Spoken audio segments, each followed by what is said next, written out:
In this example, I have a business card that is 3 3/4 by 2 1/4, which means it has bleed built into it. Here I have another business card which is exactly the same size. However, the difference here is this one has a trim box built into it. So this was created by the designer to tell us where to trim it. This job does not have a trim box in it. So I'm going to show you how you can use the trim box to your advantage using the finish size tool in Fiery Impose.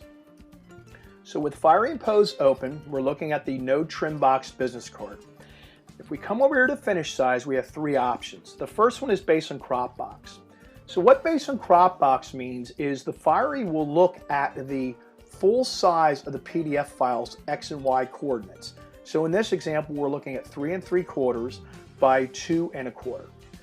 So now if we switch to user define, you'll notice that the user defined size is exactly the same as the based on crop box size.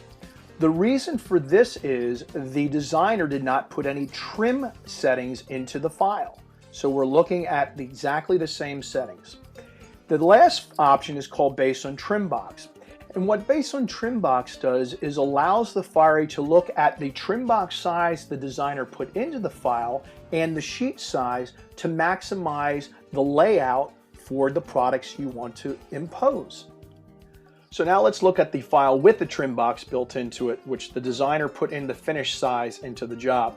If we switch from based on crop box to user define, you'll notice right away that we're pulling the cards in to lay it out so we can cut it properly for the finished size, which is 3 1/2 by 2.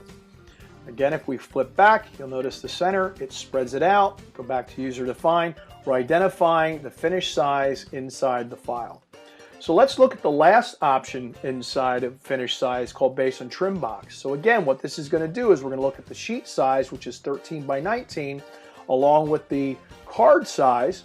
And once we click on based on trim box, it's going to lay out an additional 3 products on that sheet. So we're maximizing the sheet size.